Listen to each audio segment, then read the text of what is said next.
तेलंगाना की 119 असेंबली सीटों पर वोटिंग जारी, सिक्योरिटी के सख्त इंतजाम। हुक्मरान भारत राष्ट्र समिति कांग्रेस और भारतीय जनता पार्टी के दरमियान है सख्त सहरुखी मुकाबला।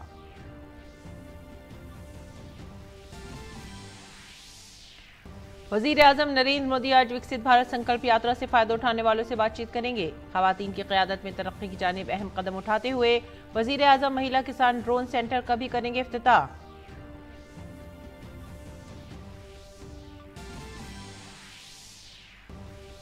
वजीर आजम मोदी आज रोजगार मेले के तहत मुख्तलिफ सरकारी महकमों और तंजीमों में 51,000 से ज्यादा नए मुलाजमीन को तकसीम करेंगे तकर्रुरी नामे। मुल्क भर में 37 मकामात पर रोजगार मेले का किया जाएगा इनेकाद।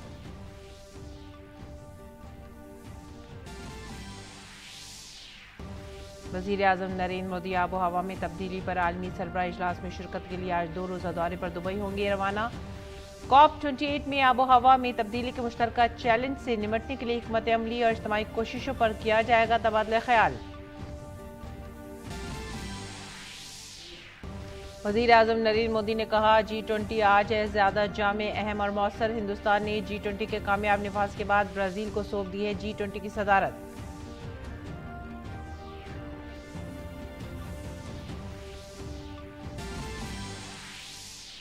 हमास ने इसराइल के साथ जंगबंदी की शराइत के तहत मजीद 16 यरगमालियों को गजा से किया रिहा। इस दौरान अमरीकी वजीर खारजा एंटोनी ब्लिंकन जंगबंदी और इंसानी इमदाद के मामलात पर बात करने के लिए इसराइल के दौरे पर।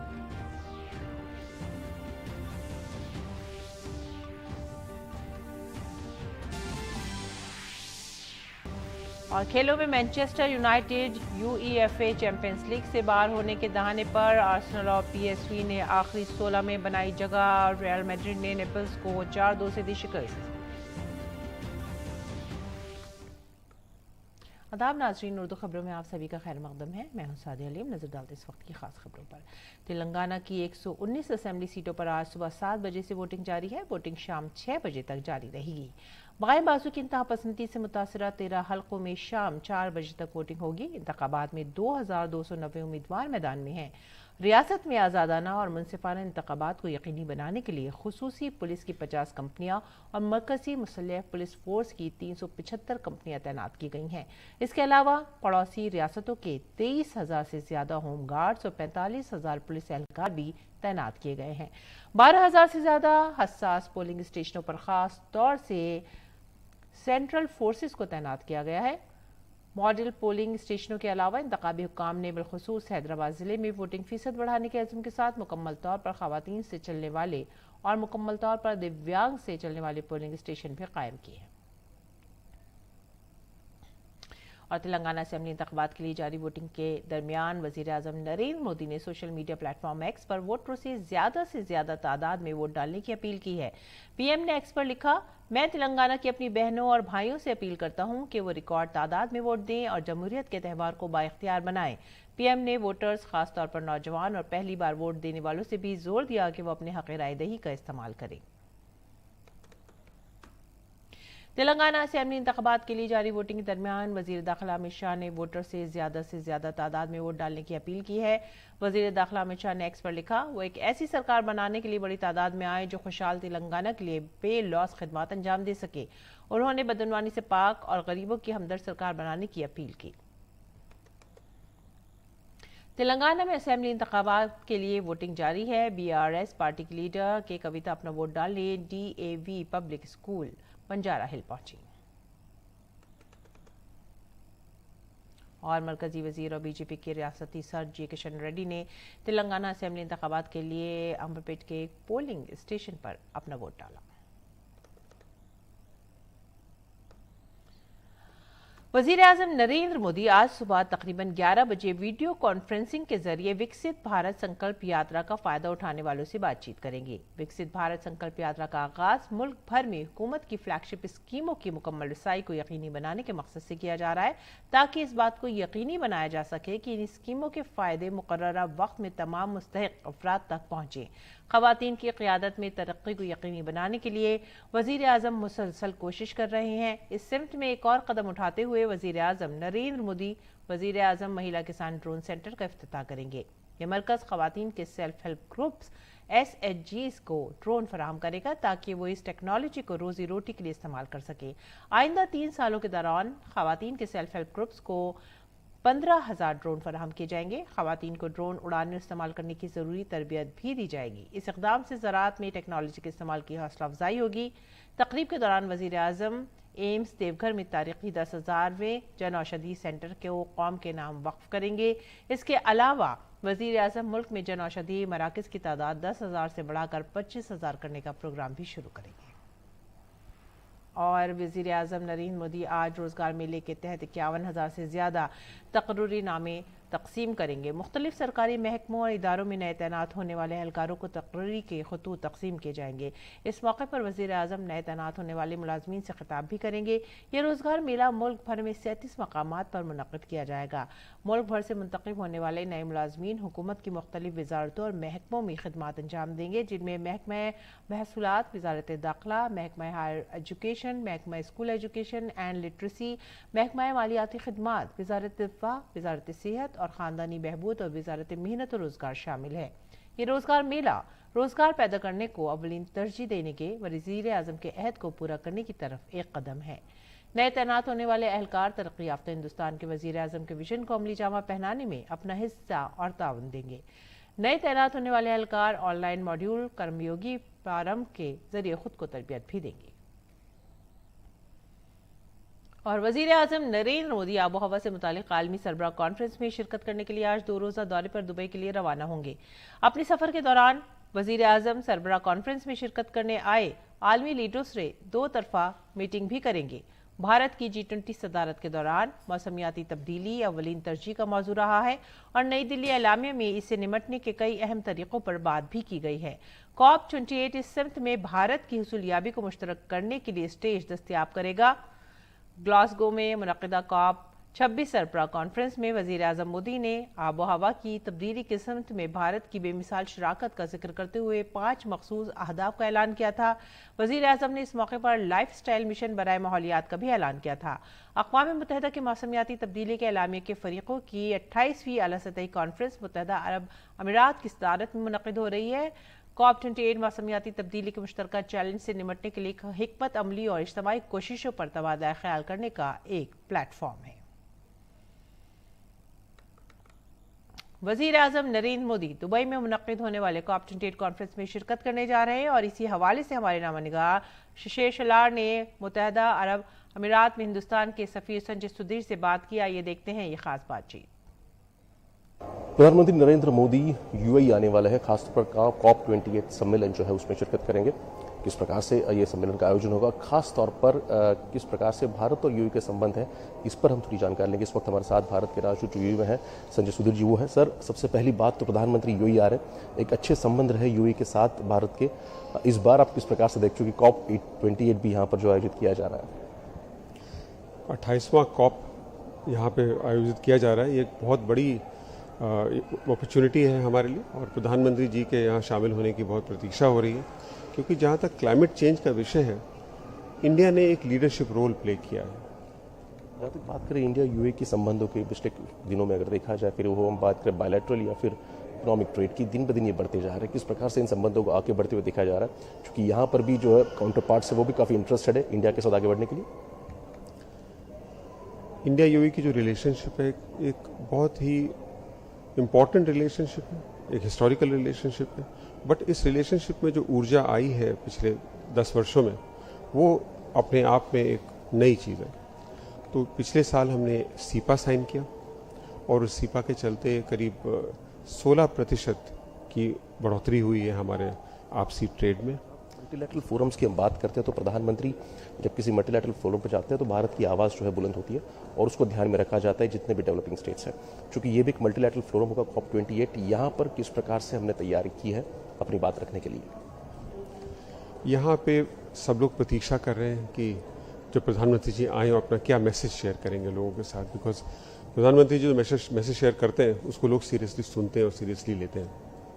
हमारा जो इंडिया पवेलियन सेटअप हुआ है यहाँ पे ब्लू जोन में, उसमें एक सीरीज ऑफ प्रोग्राम्स का आयोजन किया जाएगा, जिसमें हमारे विभिन्न मंत्रालयों को, विभिन्न स्टेट्स को मौका मिलेगा यहाँ के लोगों से इंटरेक्ट करने का, अपनी बात आगे रखने का, और ये नई अपॉर्चुनिटीज़ फाइंड करने की किस तरह हम लोग क्लाइमेट चेंज जैसे एक महत्वपूर्ण मुद्दे पे हम लोग साथ काम कर सकते हैं। धन्यवाद से बात करने के लिए। तो भारत के राजदूत जो कि संयुक्त अरब अमीरात में, उन्होंने कहा किस प्रकार से भारत तैयार है इस COP28 को लेकर, और खास तौर पर उन्होंने ये भी कहा किस प्रकार से भारत और यूएई के संबंध पिछले कई सालों से जो है और पुख्ता बनते जा रहे हैं। कैमरा राजेश के साथ शीर्ष शिलार, DD न्यूज़, दुबई। हिंदुस्तान और मुत्तहदा अरब अमीरात के दरमियान ताल्लुकात पिछले कुछ सालों में नुमायां तौर पर मजबूत हुए हैं। इसकी बड़ी वजह दोनों ममालिक की आला क़यादत के दरमियान अच्छे ताल्लुकात और दोनों ममालिक में तिजारत में इजाफा है। मुत्तहदा अरब अमीरात में मुकीम हिंदुस्तानी भी इन ताल्लुकात से निहायत खुश है। लुलु ग्रुप के चेयरमैन और मैनेजिंग डायरेक्टर यूसुफ अली ने एक खुसूसी इंटरव्यू में इस बात पर जोर दिया कि PM मोदी की क़यादत में हिंदुस्तान मुख्तलिफ शोबों में अहम किरदार अदा कर रहा है। इसी सिलसिले में पेश है लुलु ग्रुप के चेयरमैन और मैनेजिंग डायरेक्टर यूसुफ अली से हमारे नामनिगार शशि शलार की खास बातचीत। भारत और यूएई के संबंध अगर देखा जाए तो और प्रगाढ़ हो रहे हैं, और इसमें सबसे महत्वपूर्ण बात देखी जाए तो जिस प्रकार से यहां पर जो NRI रह रहे हैं, उनका भी एक बड़ा तबका है जो कि भारत को ज्यादा इन्फ्लुएंस भी करता है। इस वक्त हमारे साथ है लुलु ग्रुप के chairman managing director Yusuff Ali sir ji. Sir, सबसे पहली बात तो संबंध की करते हैं कि किस प्रकार संबंध दोनों देशों के रहे, और उसमें अगर बात करें किस प्रकार से NRI जो है एक बड़ा कह सकते हैं कि इंपॉर्टेंट डेस्टिनेशन है या फिर बड़ा काम करते हैं। जब भी नरेंद्र मोदी जी प्राइम मिनिस्टर आने के बाद अरब और इस्लामिक कंट्रीज का साथ रिलेशन बहुत स्ट्रांग है। अभी His Highness Sheikh Mohamed bin Zayed the president of UAE and Modi ji का पर्सनल रिलेशन भी बहुत स्ट्रांग है। अभी इंडिया इसने हिज हाइनेस ने प्रॉमिस किया था 75 billion, already 32 billion already invest हुआ और भी इन्वेस्ट कर रहा है। और NRIs जो है, पहले NRIs को बहुत तकलीफ था इंडिया में इन्वेस्ट करने के लिए। हम लोग अहमदाबाद में जब भी NRI प्रवासी भारतीय दिवस था, उस टाइम हम लोग सब प्रवासी लोग मिलके बात किया था प्राइम मिनिस्टर से। वो बोले हम सब बात करके कैबिनेट में रखे, हम लोग जो है NRI इन्वेस्टमेंट इजी करेगा। उसका बाद अभी non resident investment is treated as domestic investment. बहुत बड़ा हम NRIs के लिए बहुत बड़ा काम है, क्योंकि कोई तकलीफ नहीं है, अभी ये इन्वेस्ट कर सकता है। इस वक्त हम COP28 के फोरम पर है, तो ऐसे में बिजनेस तो हो रहा है, लेकिन सस्टेनेबल बिजनेस हो रहा है कि नहीं, सबसे बड़ी बात है। क्योंकि आप अगर देखा जाए एक नजीर होगी पूरे इसमें जो इन्वेस्ट कर रहे हैं, तो ऐसे में किस प्रकार से आप भी भारत में इन्वेस्ट तो कर रहे हैं, लेकिन सस्टेनेबल इन्वेस्टमेंट किस प्रकार से कर रहे हैं? तो ये सबका फर्ज है तो एनवायरमेंट प्रोटेक्ट करने के लिए हमारा कंपनी और हम पर्सनली भी इसमें ज्यादा इनिशिएटिव ले रहा है। कंपनी जो है ये सस्टेनेबल एनर्जी, एफिशिएंसी, ये जो पैनल सोलर पैनल में जाना, प्लास्टिक को अवॉइड करना, ये सब काम हम लोग भी बहुत तेजी से कर रहा है। और हम लोग स्टेट गवर्नमेंट और सेंट्रल गवर्नमेंट के साथ मिलके भी कर रहा है। जैसे हम लोग GCC में सब गवर्नमेंट के साथ मिलके हम लोग ये इनिशिएटिव ले रहा है। तो ये थे यूसुफ अली जी ने स्पष्ट कहा कि भारत में इन्वेस्टमेंट जरूर बढ़ेगा, लेकिन ये इन्वेस्टमेंट ग्रीन इन्वेस्टमेंट होगा। आने वाले समय में अगर देखा जाए जिस प्रकार से इनिशिएटिव भारत ले रहा है, उस पर भी ध्यान केंद्रित किया जाए तो देश को सुजलाम सुफलाम बनाने में एक महत्वपूर्ण योगदान होगा। शेर शिलार, DD न्यूज, अबू धाबी। और एक तारीखी पेशरफ ने मणिपुर के यूनाइटेड नेशनल लिबरेशन फ्रंट ने बुध को मरकजी और रियासती हुकूमत के साथ एक अमन मुआहदे पर दस्तखत किए। ये मुआहदा पूरे शुमाल मशरक बिलखुसूस मणिपुर में अमन के एक नए दौर का आगाज़ करने जा रहा है। पहली बार वादी में मुकीम मणिपुरी मसलह ग्रुप ने तशद्दुद तर्क करने और मरकजी धारे में वापस आने और हिंदुस्तान के आइन और मुल्क के कवानीन का एहतराम करने पर इत्तफाक किया है। ये मुआहदा न सिर्फ UNLF और सिक्योरिटी फोर्सेस के दरमियान तनाज़े को ख़त्म करेगा, जिसमें निस्फ सदी से ज़ायद अरसे से दोनों तरफ से कीमती जानें ज़ाय हो चुकी हैं, बल्कि कम्युनिटी के दरीना खदशात को दूर करने का मौका भी मिलेगा। UNLF की मरकजी धारे में वापसी वादी में मुकीम दिगर मुसल्लह ग्रोह को भी आने वाले वक्त में अमन अमल में हिस्सा लेने की तरगीब देगी। मरकजी वज़ीर दाखिला अमित शाह ने सोशल मीडिया प्लेटफॉर्म X पर UNLF की मेन स्ट्रीम में वापसी का खैर मकदम किया। अमित शाह ने कहा कि यह मुआहदा PM मोदी के हमगीज तरक्की के विजन को पूरा करता है। शुमाल मशरक़ में नौजवानों को बेहतर मुस्तक़बिल फराहम करने की तरफ ये एक तारीख़ी कामयाबी है। मणिपुर के वज़ीर आला एन बीरेन सिंह ने UNLI के साथ अमन मुआहदे का खैर मकदम किया। उन्होंने इसके लिए वज़ीर आज़म मोदी और मरकजी वज़ीर दाखिला अमित शाह की कोशिशों की तारीफ की है। प्रधानमंत्री जी मोदी जी के नेतृत्व में आज ये साइनिंग हुआ है पीस प्रोसेस तो ये बहुत अप्रिसिएशन हम ऑनरेबल प्राइम मिनिस्टर को कांग्रेचुलेशन करता हूँ और honourable union home minister Amit Shah ji को भी हम बधाई देना चाहता हूँ।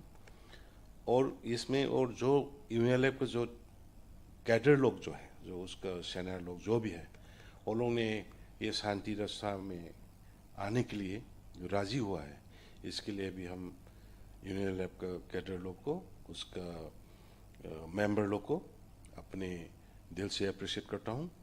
और ये भी उम्मीद करता हूँ कि जितना भी स्टेट में जो अभी उग्रवादी है और एंटी जो हथियार पकड़ के जो बिकर रहा है, वो लोग भी शांति के रास्ता में आए। पार्लियामेंट का सरमाई इजलास 4 दिसंबर से शुरू हो रहा है। इजलास के हसन तरीके से इनकाद के लिए सरकार ने हफ्ते को ऑल पार्टी मीटिंग तलब की है। ये इजलास 22 दिसंबर को इख्तिताम पजीर होगा। इस दौरान 15 सेशन होंगे। पार्लियामानी उमूर के वजीर प्रहलाद जोशी ने कहा, हुकूमत हर मसले पर बातचीत के लिए तैयार है। सरकार ने अपोजिशन से ताउन की अपील की है ताकि पार्लियामेंट में तामीरी बहस हो सके। और रुख करते हैं राजधानी का। राजधानी दिल्ली में हवा का म्यार अब भी संगीन जुमरे में बरकरार है, मगर गुज़िश्ता कुछ दिन से हल्की बारिश होने की वजह से हवा के म्यार में मामूली बेहतरी आई है। वहीं हवा के म्यार में कुछ बेहतरी आने की वजह से ग्रैप 3 पाबंदियां हटा ली गई हैं। महकमा मौसमियात ने जल्दी राहत मिलने की उम्मीद जाहिर करते हुए कहा कि आइंदा कुछ दिन में औसत हवा का म्यार संगीन जुमरे में नहीं रहेगा। हिमाचल प्रदेश की राजधानी शिमला के तारिक रिज ग्राउंड में स्टेट म्यूजियम शिमला की जानिब से आर्ट्स एंड क्राफ्ट्स मेले का इनेकाद किया गया। इस मेले में रियासत भर से मुख्तलिफ मसनूआत की नुमाइश की गई। इस नुमाइश में बांस, कुल्लू शाल, ऊन और धात से बनी मसनूआत के साथ पत्थर के नक्शो निगार को भी बेहतरीन अंदाज में पेश किया गया। लोगों ने रिवायती जेवरात को भी बहुत पसंद किया। देखिए ये खास रिपोर्ट। हाल ही में हिमाचल प्रदेश की राजधानी शिमला के तारिक रिज ग्राउंड में स्टेट म्यूजियम शिमला की जानिब से आर्ट्स एंड क्राफ्ट्स मेले का इनेकाद किया गया। महकमा ज़बान व सकाफत के इश्तराक से मुनक़िदा इस मेले में रियासत भर से रिवायती फ़नून और दस्तकारी की मुख्तलिफ मसनूआत की नुमाइश की गई। इस नुमाइश में बांस, कुल्लू शॉल, ऊन और धात से बनी अशिया के अलावा बेहतरीन अंदाज में तराशे गए पत्थरों समेत नुमाइश के लिए कई मसनूआत को पेश किया गया, जबकि रिवायती जेवरात को भी लोगों ने यहाँ खास तौर से पसंद किया। इस मेले में लगाए गए 25 स्टॉल्स में रियासत भर के दस्तकारों ने अपनी मसनूआत की नुमाइश की। इनमें कन्नौरी शॉल 2000 से 80,000 रुपए तक और चंबा रुमाल 250 से 1 लाख रुपए की कीमत तक में दस्तयाब थे। इसमें जो रुझान जो है बहुत ही अच्छा है। हमारे जो लोकल यहाँ के जो लोग हैं, जो बाहर से अदर जो स्टेट से जो लोग आए हुए हैं, वो भी बहुत पसंद कर रहे हैं। अलग अलग हमने स्टॉल लगाए हुए हैं। इसमें हमारे लगभग 24 से करीब जो हमारे पूरे प्रदेश से अपना जो क्राफ्टमैन है और आर्टिस्ट है वो आए हुए हैं। कारीगरों का कहना है कि हाथ की कढ़ाई वाली कन्नौरी शॉल बनाने में 4 माह लगते हैं, जबकि चंबा रुमाल की खास बात यह है कि इसमें धागे से किया जाने वाला काम दोनों तरफ से एक जैसा लगता है। इसे बनाने में काफी मेहनत दरकार होती है, इसीलिए इसकी कीमत ज्यादा है। मैंने इसमें वुडन क्राफ्ट में और कई तरह की चीज़ें बनाई थी। मैंने बहुत सारी पुरानी चीज़ें बनाई थी। चरखा बनाया था, तोपें बनाई थी और डॉल्स भी बनाई थी। जो टेंपल्स मैंने बनाए हैं, मैंने कुल्लू डिस्ट्रिक्ट के भी काफ़ी टेंपल बनाए हैं। अभी जो शिमला डिस्ट्रिक्ट के हिमाचल में कई सारे आराध्य छोटे छोटे देवते होते हैं हमारे, जैसे महासू देवता हो गया, पांचवीर देवता हो गया, नारसिंह देवता हो गया। कई ऐसे देवते हैं जिन लोगों उनको इष्ट मानते हैं, उनके लिए छोटी छोटी देवरियाँ वगैरह बनाते हैं। तो मैंने इसमें देवरियाँ जैसे भी बनाई हैं। जो बड़ी मूर्ति होती है जिसमें आर्ट काफ़ी होता है, उसमें काफ़ी समय लगता है। जैसे विष्णु की मूर्ति मैंने आपको दिखाई है, तो उसमें आर्ट हुआ है 5-6 महीने का समय लगा हुआ इसमें बनाने में। और जो छोटी है उसमें 2-2.5 महीने का वक्त उसमें भी लग जाता है। किसी में 18-20 दिन भी लगते हैं। आर्ट पर निर्भर होता है जी, और साइज पे का बनाने में टाइम इतना लगता है कि इसको वर्क के हिसाब से हम लोग टाइम लगाते हैं। जैसे इसकी खासियत रहती है कि ये दोनों तरफ से सेम दिखता है, इसकी तो ये एक खासियत है। बाकी मोटिव के हिसाब से सर डिपेंड करता है। जैसे एक छोटा सा फ्लावर होता है जिसको एक दिन में हम पूरा करते हैं, तो उसकी कीमत रहती है 200 से स्टार्ट होता है। फिर जैसे उस पर हम ये डिसाइड करते हैं कि उसमें कितना काम है और उसको बनाने के लिए कितने दिन लगे हैं, तो उस पर फिर इसकी कॉस्ट, उसकी वेरिएशन भी उसमें हमने कितनी डाली है, कितना वेरिएशन का काम किया है, उसके हिसाब से इसकी कीमत तय होती है। इस मेले में कांगड़ा पेंटिंग, मेटल क्राफ्ट, थिनका पेंटिंग, कुल्लू शॉल, पहाड़ी टोपी, चंबा पत्थर से बनी मूर्तियां, देवदार के पत्तों से बनी अशियां, लकड़ी की मसनूआत, मिट्टी के बर्तन और दीगर चीजें नुमाइश के लिए रखी गई हैं। इनमें कन्नौरी मफलर 1200 से 28,000, कुल्लू टोपी 400 से 500 रुपए और कन्नौरी पटवा 18,000 से 30,000 और पश्मीना शॉल 3,000 से 4,000 रुपए तक में दस्तयाब थी। ये कई सारे यहाँ पे ऑथेंटिक वूल के शॉल, मफलर, स्कार्फ्स हैं एंड जो कि काफ़ी अच्छे एंड रीजनेबल रेट पे हैं, तो जो हमको वहाँ पे नहीं मिल पाते, बट शिमला में ये हमको खास चीज़ देखने को मिली। काफ़ी कुछ हैंडीक्राफ्ट में भी है, like pine leaves and all, pine का सामान, तो काफ़ी कुछ है यहाँ पे डेकोरेटिव मटेरियल भी। शिमला का ये फन और दस्तकारी मेला हर साल पद्मा देव कॉम्प्लेक्स में लगाया जाता है। मेले का बुनियादी मकसद हिमाचल के दस्तकारी के फन को फरोग देना और दस्तकारों को रोजगार के मौके फराहम करना है। Bureau report, TT news. और आइए नजर डालते हैं गैर मुल्की खबरों पर। हमास ने मजीद 16 इसराइली यरगमालियों को रिहा कर दिया है। हुकाम के मुताबिक इसमें इसराइली दोहरी शहरी वाले शहरी और थाई शहरी शामिल हैं। कतर की वजारत खारजा के तर्जुमान माजिद अल अंसारी ने एक बयान में कहा कि इसके बदले इसराइल ने 30 फिलिस्तीनी कैदियों को रिहा करने का फैसला किया, जिनमें 16 नाबालिग और 14 खवातीन शामिल हैं। ये मुआहदा इसराइल और हमास की जंगबंदी के आखिरी दिन हुआ, जिसमें मजीद 2 दिन की तोसी कर दी गई। हमास की जानिब से जारी की गई एक वीडियो में खवातीन को international committee of red cross के हवाले करते हुए दिखाया गया है।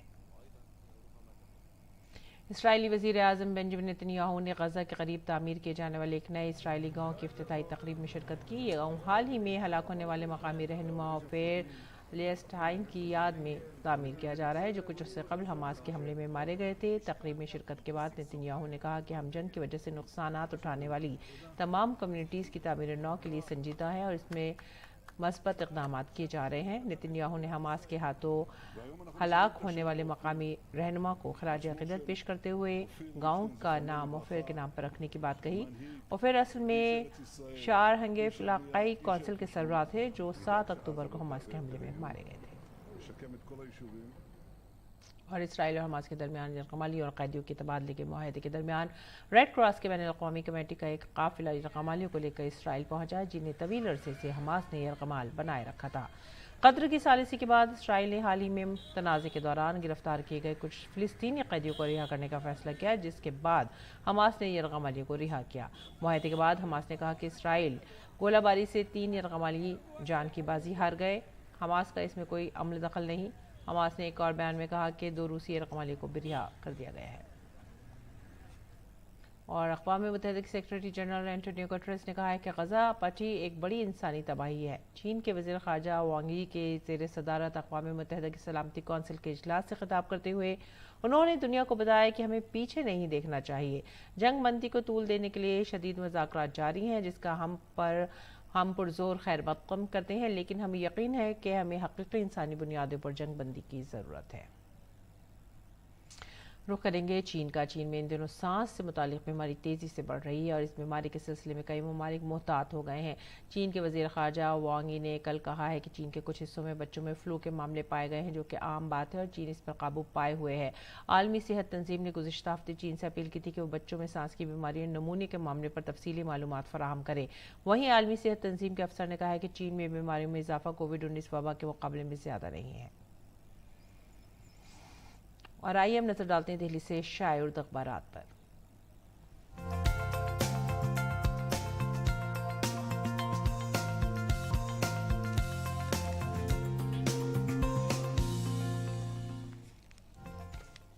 नाज़रीन, उर्दू अखबारात के जायजे में जो सबसे पहली खबर हम ले रहे हैं वो है रोज़नामा राष्ट्रीय सहारा से, और ये हमास और इसराइल के दरमियान जंगबंदी से मुतालिक है। जंगबंदी में मज़ीद तोसी पर जोर दिया जा रहा है। CIA और मोसाद सरबराहान की मुलाकात हुई है। इस सिलसिले में अमरीकी वज़ीर ख़ारजा ब्लिंकन 7 अक्टूबर के बाद मशरिक़ वस्ता के तीसरे दौरे पर है। अक़वाम मुत्तहिदा की सलामती कौंसिल के इजलास से कबल तुर्की का इसराइल पर जंगी जराइम का भी इल्ज़ाम आयद किया गया है।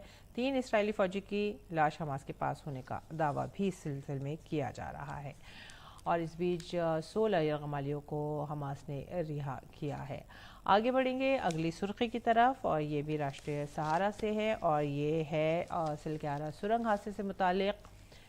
सुरंग हादसे में जो मजदूर थे उनको 1-1 लाख रुपए के चेक फराहम किए गए हैं और हाथ से खुदाई करने वाले कारकुनों को 50-50 हज़ार रुपये की रकम देने का ऐलान भी किया गया है। आगे बढ़ेंगे अगली खबर की तरफ। इनकलाब से अगली खबर। और शहरी तरमीमी कानून के निवास को कोई नहीं रोक सकता। मरकजी वज़ीर दाखिला अमित शाह का कोलकाता रैली में मगरबी बंगाल की वज़ीर आला ममता बनर्जी को चैलेंज। इसके बाद जो अगली खबर ले रहे हैं वो है हमारी सहाफ़त से और ये है गज़ा में जंगबंदी में मज़ीद 2 दिन की तोसी। कतर, मिस्र और अमरीका की सालिसी से इसराइल और हमास का जंगबंदी में तोसी पर इत्तफ़ाक़। आगे बढ़ेंगे, सहाफ़त की अगली सुर्खी पर नज़र डालते हैं। गुजरात, केरला, नागालैंड और तमिलनाडु को सुप्रीम कोर्ट का नोटिस जारी किया गया है। हेट स्पीच पर काबू पाने के लिए नोडल अफसर मुकर्रर करने के मामले पर जवाब तलब किया है सुप्रीम कोर्ट ने। और सहाफ़त की अगली सुर्खी है 5 साल के लिए 81.35 करोड़ लोगों को मुफ्त अनाज की मंजूरी। पीएम अन्न योजना में 5 साल के लिए तोसी कर दी गई है। लोकसभा इंतखाब से ऐन कबल ये इस तोसी का ऐलान किया गया है। आगे बढ़ेंगे अगली खबर की तरफ। हमारा समाज की अगली सुर्खी है मणिपुर की सबसे बड़ी अस्करियत पसंद तंजीम ने डाले हथियार, अमन मुआहदे पर किए दस्तखत। हुकूमत हिंद और हुकूमत मणिपुर के ज़रिए UNLF के साथ अमन मुआहदा। और इसके बाद जो सुर्खी हम ले रहे हैं वो है 2290 उम्मीदवार अपनी किस्मत आजमाएंगे। तेलंगाना असेंबली इलेक्शन में रियासत भर में 35,655 पोलिंग मराकज़ का क़याम और पोलिंग जारी। तो आगे बढ़ते हैं अगली खबर की तरफ। अक़लियती मंसूबों के लिए महाराष्ट्र सरकार की फ़राख्तली 500 करोड़ रुपए के अक़लियती मंसूबों को मंजूरी दी गई है महाराष्ट्र सरकार की जानिब से। आगे बढ़ेंगे अगली खबर की तरफ। और मजदूरों को निकालने वाला hero Munna Qureshi, rat miners के टीम लीडर मुन्ना कुरैशी को काफ़ी पुरजोर तरीके से लोगों की सताइश वसूल हो रही है और काफ़ी जोश लोगों में इस बात को लेकर खुशी भी है कि इन रेड माइनर्स ने आखिरी लम्हे में इन मजदूरों को निकालने में अहम किरदार अदा किया है।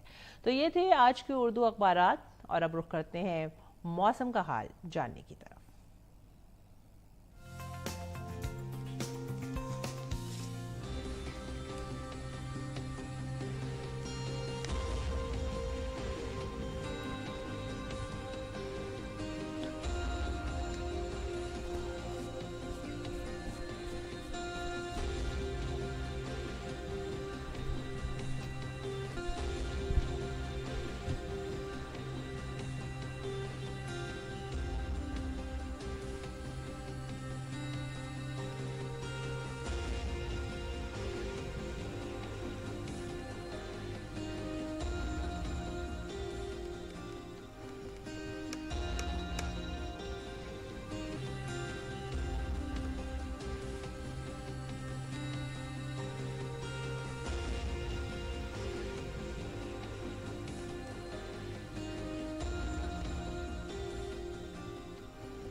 इसी के साथ ही आप हमारी पूरी टीम को दीजिए इजाज़त। आदाब।